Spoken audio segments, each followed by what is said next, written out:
Welcome to Deadly Dens, and this is going to be my pickup video for this week. So I'm doing it a little bit early this week because Comic Con is this weekend.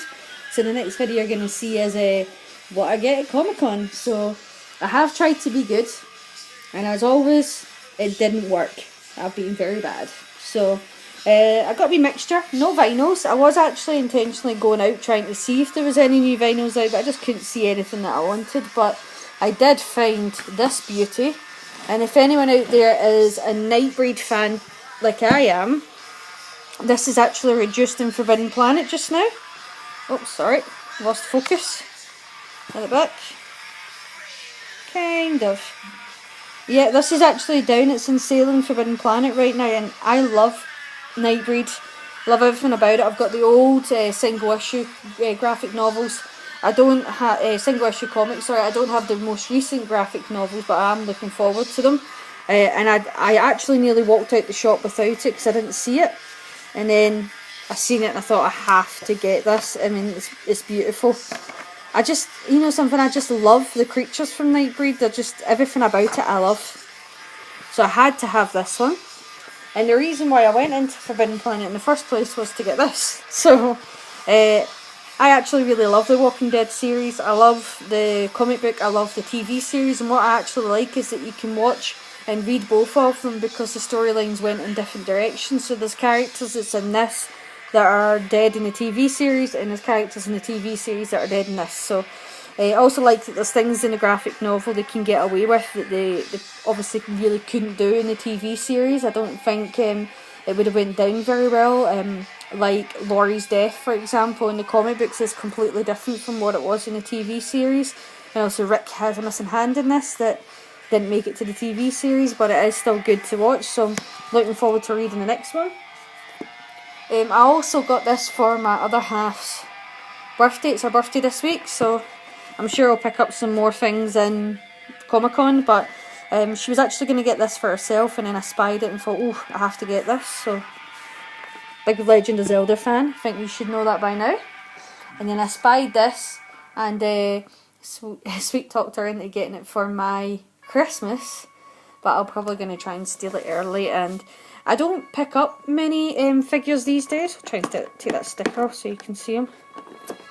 Yeah, I don't pick up many figures these days, but I couldn't go buy the Captain Spaulding one. He's one of these figures that, you know, it'll be here today, gone tomorrow, and you'll not find it again. But I really like this, and it's funny because it's from NECA. They don't seem to do as much as what they used to do, so I had to get that one. And it's meant to be for my Christmas. Let's see how long that lasts. I also got the Crown Jewel of Arrow Video Steelbooks. Managed to get this one on a really good deal. It was on a bid, and then I think what happened was the person that won it didn't pay for it, so the guy that was selling it just stuck it back on it, buy it now, and I got it. And that is Big Trouble Little China. Been after this for ages, and I've said many times in previous videos that I kicked myself because I could have bought this at the time when it was released, and instead I chose to buy the normal, like just the plastic Blu-ray cover, because I could use my points and get the Blu-ray for free. And then I totally kicked myself because it sold out and people were selling it for a ridiculous price. But I got it really cheap because there's a tiny dent here, which you can probably see a tiny little bit. But that is all it's got, but it's still so glad to have it. I now have very little of the Arrow Steelbooks that I need to get. My sister's going to get me one for Christmas, and I'll probably say to my other half to get me one, and then that will narrow down the amount that I need. And then New 88 film, had to get this. I love Pam Grier, and you know, anything that she's in I just have to watch it. So it's Friday Foster. I've never seen it before, but you can't go wrong with Wham Bam Here Comes Pam. So looking forward to watching this one. Another new Arrow video that came through, so it's a Matinee. I know that Dead End Driving's out just now as well, but because I bought it at the same time as I purchased another Arrow one which has not been released, they've not posted it to me yet, so I'll just need to wait for that. So Matinee, again, it's been so long since I've seen this, and I absolutely love John Goodman.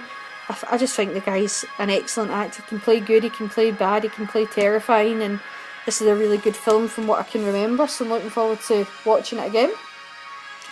I picked up Friend Request. Now, I actually went to see this at the cinema, and because I've got an Odeon Limitless card, so after I've seen 2 films, I kind of made my money back on the Odeon Limitless card. So any movies after that, I just think of 3 films, and well, as my partner puts it, I'll go see any crap. But to be honest, I just like going to the cinema. So I kind of talked her into going to see this, and we were expecting, based on the advert, a movie for the jump scares. Now, don't get me wrong, it does have jump scares in it, but it's actually a very clever movie. So the movie starts off with a scene of like the girl watching this kitten video on the internet, and then it turns into a big screaming face. So basically they kind of rip the piss out of the, you know, that there's this thing just now with horror films that they need jump scares and loud music for people to actually know it's supposed to be a scary part. And although it does have this throughout it, they do it in a way like they know they're doing it, because it's all about the internet, and obviously the media site they're using is supposed to be Facebook, but they obviously can't call it Facebook, but it's all about the internet and how everybody's life's on the internet and everybody thinks they're popular. And basically, and I'm sure all of you out there have done this at one's time or another, where someone sends you a friend request and you just accept it even though you're not actually friends with them. Well, that's what this story's kind of about, how this girl who has no friends sends a friend request, and when the girl who has 900 odd friends accepts her, and to her it's nothing accepting this girl. Why not? I've accepted about 1,000,000 others, which to show you. But this girl has no other friends, so to her it means everything. She's got a best friend, whereas to this girl it means nothing. And it's a very, very clever movie. There's a lot of good animation in it. There are some scenes that do let it down, but overall I actually really did enjoy Friend Request, and it went in a completely different direction than what I thought it was going to go. And I think it's a movie that probably deserves people giving it a better chance than what they probably have, because the advert makes it look as if it's going to be crap. And for all the Walking Dead fans out there, this chickadee here from Fear the Walking Dead is in it. Well, there's her name there. She's actually pretty good as the lead in it. I also got Green Room. I really like this green on pink that they've got in the cover. Patrick Stewart, you don't expect it from him, but he's terrifying in it. And the late Anton Yelchin here, he's really good in this as well.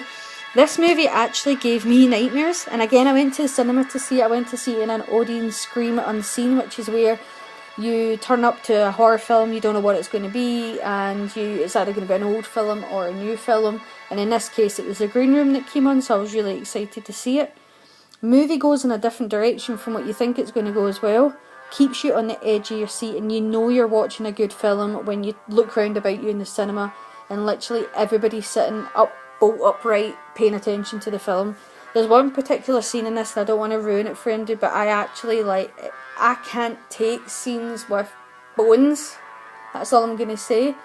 My other half does that for a living, like sees things like that, so doesn't really get affected at all by any scenes of blood and gore, whereas I'm a bit like, nope. And that's what happened in this, is there was a scene where somebody got hurt and I actually was just like, churned my stomach, and it gave me nightmares. And don't let that put you off the film though, because it is a really, really, really good film. I couldn't wait to watch it again, so that's why I bought it as soon as it came out. Haven't watched it yet because I watched this one last night, but going to watch this one over the weekend.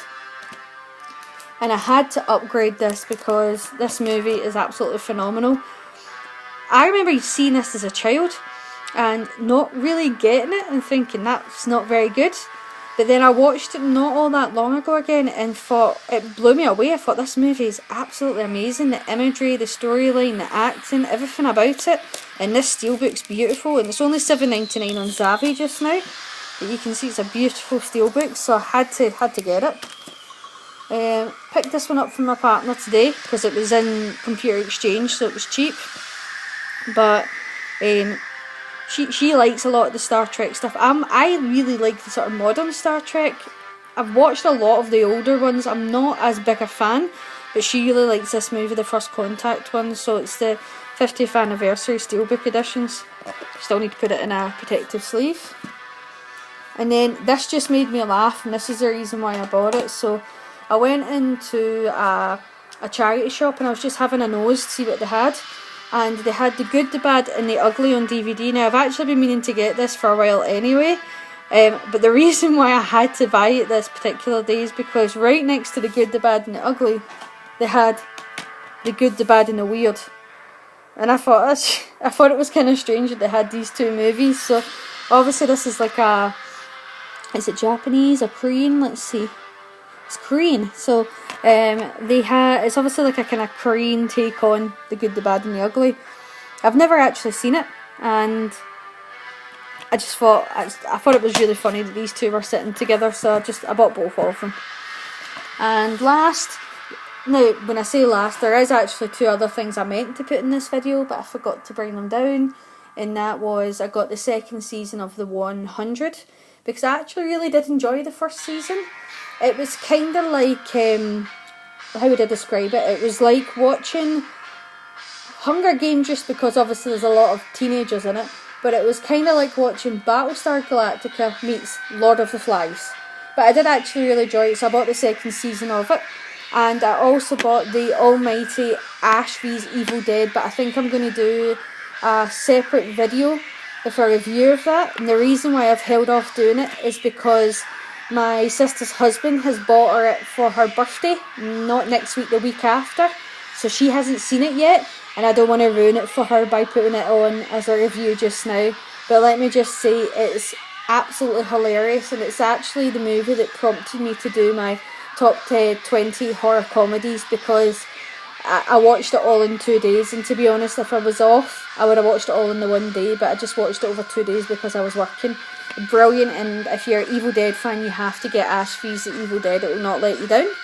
So finally, last but not least, and the only reason I didn't own this movie before is because it was always so expensive, but I spied this coming on. It was obviously it's a German release, but I've always wanted to see the Andy Warhol's Blood for Dracula and Flesh for Frankenstein, and just never seen them because they were always so expensive. But this was £10 for the two movies, so £5 each, and I thought that was a pretty good deal. So again, this is my plan to watch this now I've got some time off. And yeah, that's everything that I've picked up this week, apart from the two DVD box sets of TV shows that I forgot to bring down. That's everything that I've picked up. So hopefully you like everything I've put on here, and if you want to have any questions or you want to ask anything, just ask away. You know, I like to chat about my horror films. And as always, thanks for watching and take care. Please like and subscribe.